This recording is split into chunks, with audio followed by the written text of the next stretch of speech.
Capítulo 48. Organizações de apoio. O clero progressista. Além das organizações de frente do movimento comunista internacional, uma série enorme de outras entidades dão apoio, consciente ou inconscientemente, à subversão comunista em nível nacional e internacional. Seja desfigurando a imagem dos países não comunistas, seja clamando pela observância aos direitos humanos dos que lutam para derrubar governos através da luta armada, sequestros, assaltos, assassinatos e do terrorismo. O clero progressista passou a ser, desde alguns anos, considerado o maior aliado dos comunistas na América Latina. A Declaração da Conferência dos Partidos Comunistas da América Latina e do Caribe, Havana, 1975, a que já nos referimos, contém um capítulo dedicado à análise da posição dos cristãos. Desse capítulo é o seguinte trecho: o ascenso da luta dos povos condicionou a existência, em grandes traços, de três correntes entre os cristãos da América Latina: a conservadora, a reformista e a avançada. As correntes reformistas e avançada representam a imensa maioria e em todos os países é possível e necessário trabalhar com elas. O diálogo entre crentes e marxistas está facilitando o avanço da unidade de ação na luta por transformações profundas no combate contra o imperialismo e a ameaça fascista, e põe o cimento de uma aliança duradoura que se projeta para a construção de uma nova sociedade. Os cristãos, em particular os católicos, o clero e alguns representantes de suas hierarquias principais, participam cada vez mais ativamente das lutas populares reivindicatórias pelo progresso nacional e social. Grifou-se. Dedica-se a organizar e conscientizar as camadas menos favorecidas das populações, oprimidas pelo capitalismo, abandonando a propagação do evangelho e optando pela condenação ao grande pecado social, o capitalismo, pela discussão da reforma agrária, apoio às lutas camponesas, constituindo pastorais operárias, de bairros, rurais, sindicatos de camponeses e comunidades eclesiais de base, SEBs. O principal organismo conscientizador do povo oprimido é, sem dúvida, as comunidades eclesiais de base, que desempenharam um importante papel na Revolução Nicaragüense, conforme amplamente divulgado pela imprensa internacional e confirmado pelos dirigentes da Frente Sandinista. Também em outros países, especialmente El Salvador e Guatemala, o clero esquerdista vem desempenhando o mesmo papel de inserir-se no meio do povo, passando a ouvir, sentir e influenciar seus problemas, antes restritos ao confessionário e às reuniões paroquiais. Um documento, também de 1975, da Conferência Nacional dos Bispos do Brasil, CNBB, orientava o episcopado brasileiro sobre o papel e importância das SEBs. As comunidades de base correspondem, pelo menos de alguma forma, a um eco do Concílio Vaticano II, de maior valorização da ação do leigo e da base da Igreja. Neste sentido, apresenta uma saída emergente para conservar no povo a religiosidade. Não seria exagero vislumbrar nas SEBs ecos de florações modernas de grupos exigentes de autenticidade e superação de barreiras pessoais para uma dedicação comunitária e a formação de uma nova espécie de homem. No Brasil, as comunidades eclesiais de base são calculadas em cerca de 100 mil em todo o país, envolvendo mais de 1,5 milhão de pessoas, sendo que, no meio rural, estão cerca de 54% dessas comunidades. A princípio as SEBs abordavam apenas aspectos litúrgicos e pastorais, especialmente nas zonas rurais. Hoje, contudo, não apenas a busca de Deus, através da evangelização do povo, passou a ser o principal motivo dos encontros das comunidades. As SEBs dispõem de departamentos jurídicos que orientam os trabalhadores rurais quanto ao uso e posse de terras, orientadores sobre planejamento familiar, aborto, higiene e doenças em geral. Assessores para a formação de sindicatos rurais contribuíram imensamente para o surgimento de movimentos sindicais autônomos, como o Movimento dos Trabalhadores Rurais Sem Terra, organismo independente da estrutura sindical vigente no país. As SEBs funcionam, portanto, como um trampolim para o engajamento que se dá em três planos: o comunitário, o sindical e o político-partidário. Neste, é visível o atrelamento das SEBs ao Partido dos Trabalhadores e à Central Única dos Trabalhadores. O comunitário, que é o mais simples e imediato, abrange movimentos de bairros, movimentos contra a alta do custo de vida. Sobre este ponto anotamos que existem no Rio de Janeiro 317 favelas, e em São Paulo, 1.204, onde vivem 25% dos seus 10 milhões de habitantes, segundo dados levantados pelo Movimento de Defesa do Favelado, criado em São Paulo no início de 1980. No Congresso Internacional Ecumênico de Teologia, realizado em São Paulo, orientadores e participantes das comunidades de base latino-americanas defenderam a opção das SEBs por um partido, por uma ideologia. Nesse sentido, é público e notório, como já nos referimos, que diversos membros do episcopado brasileiro e a maioria absoluta do clero progressista apoia e faz proselitismo do Partido dos Trabalhadores, infestado de trotskistas e de ex-terroristas remanescentes da luta armada da década de 60. O sistema capitalista é notoriamente rechaçado pelas SEBs.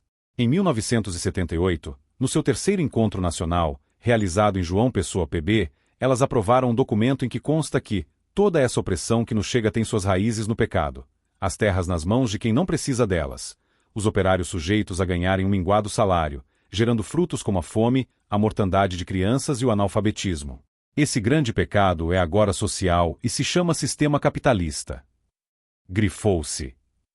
Esse documento, em outro trecho, prega a participação das SEBs em todas as ferramentas que vão nos ajudar em nossa luta pela libertação, como sindicatos, associações, partidos políticos e outros. O padre Antônio Sechin, especialista em catequese da libertação, advogado e ex-diretor dos colégios Champagnat e São Luís, em Porto Alegre RS, ferrenho defensor da chamada teologia da libertação, declarou que a discussão sobre o uso da violência por parte dos oprimidos é meramente intelectual. A luta pelas mudanças sociais tem de ser eficaz, e na prática é que se debatem os meios. Mesmo Santo Tomás de Aquino defendeu a violência e o roubo para matar a fome. Grifou-se. A violência é, como se observa, justificada, desde que o bem que possa vir a surgir for maior que o mal que possa causar. As SEBs, portanto, reúnem cristãos revolucionários e revolucionários não cristãos na busca da supressão do modelo capitalista de produção e da construção do homem novo em toda a América Latina.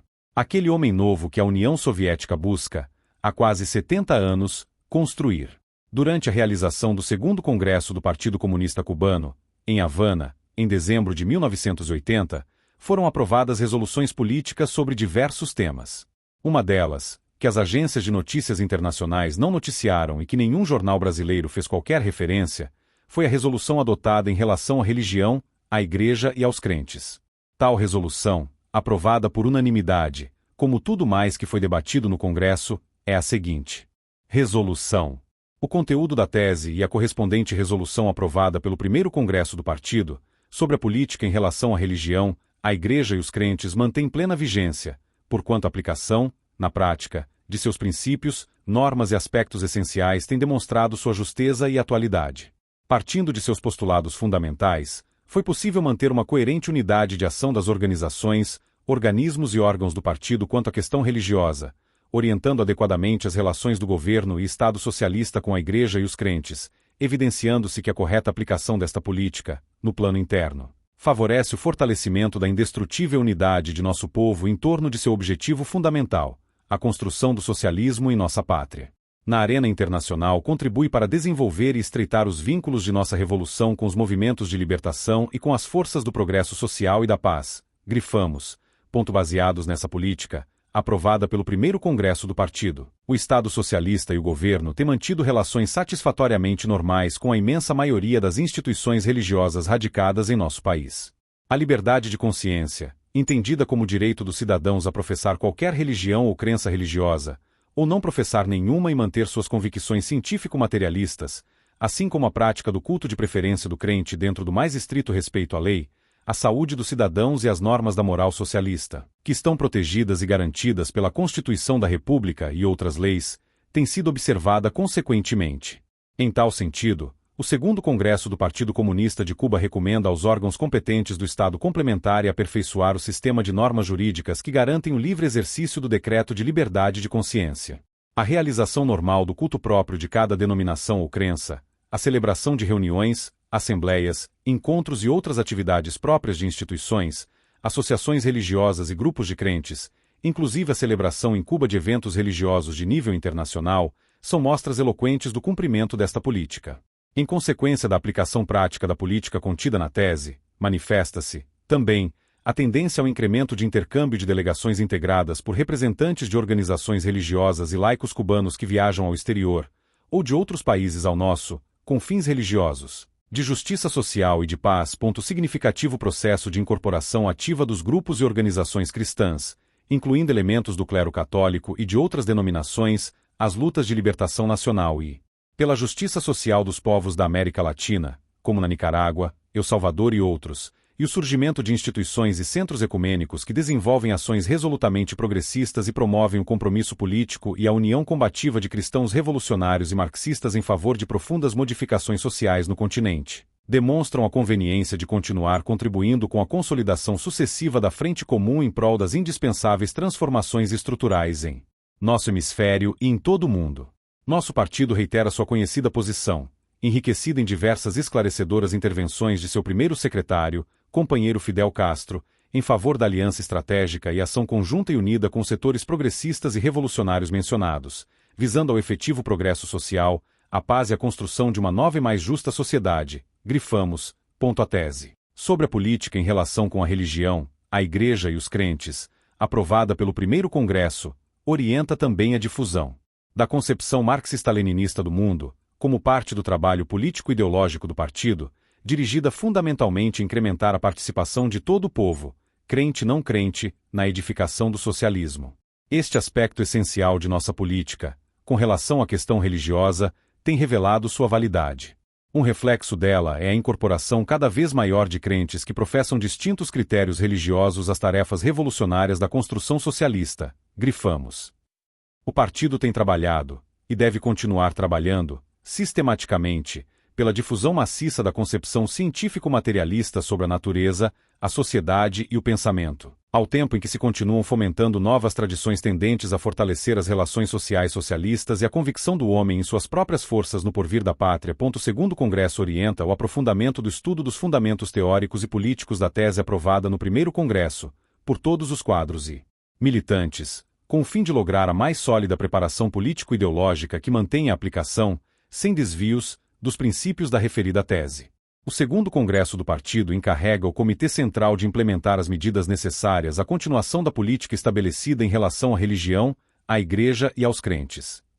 Em 1975, o Congresso do PCC foi claro, em sua resolução sobre a Igreja e os crentes, ao afirmar que ciência e religião opõem-se reconciliavelmente. A educação é científica e a escola é laica.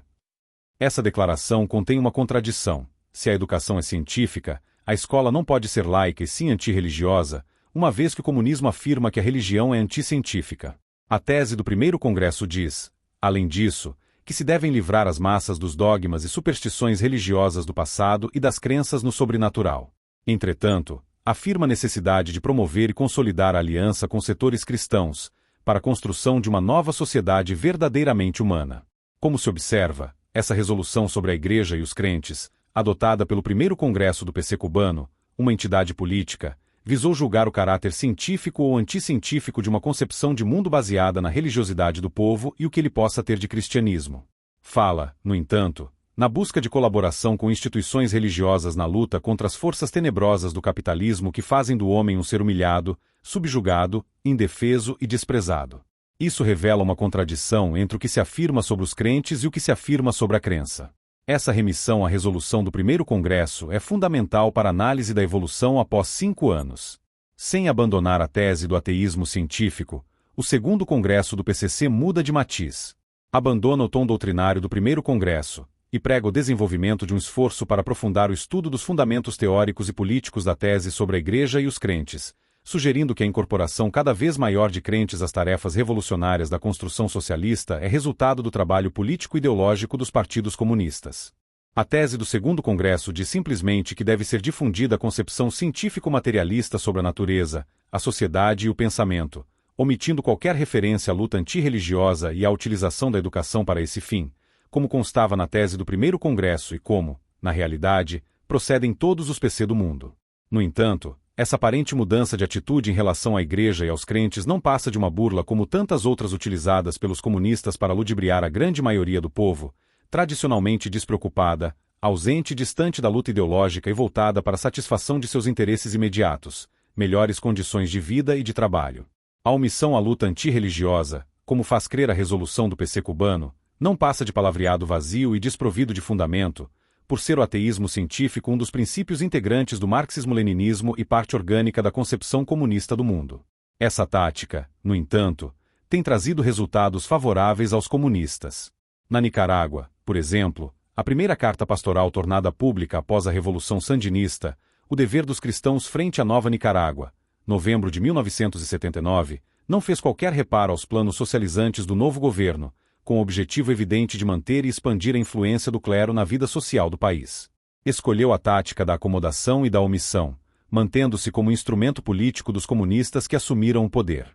Em outubro de 1980, a direção da Frente Sandinista de Libertação Nacional tornou público um documento, Os Cristãos na Revolução Popular Sandinista, no qual, após uma série de considerações valorizando o auxílio dos crentes na vitória contra a ditadura, proclama diversos princípios referentes ao problema da religião, à liberdade de cultos e garantias, ressalvando o direito dos crentes que aceitem as metas da FSLN a participar na consecução dessas metas, recordando, entretanto, a inadmissibilidade do proselitismo e da propaganda religiosa dentro da FSLN, que, por sua vez, respeitará todos os ritos, tradições e festas religiosas, desde que não sejam utilizados contra a revolução. Resta agora saber qual a atitude da Igreja na América Latina perante o Estado ateu, se aquela já reiterada por João Paulo II, ou se adotada pelos padres progressistas, que vem advogando uma síntese de marxismo e cristianismo e identificando o pecado com as estruturas sociais capitalistas injustas, criando, assim, um pecado de novo tipo, o pecado social.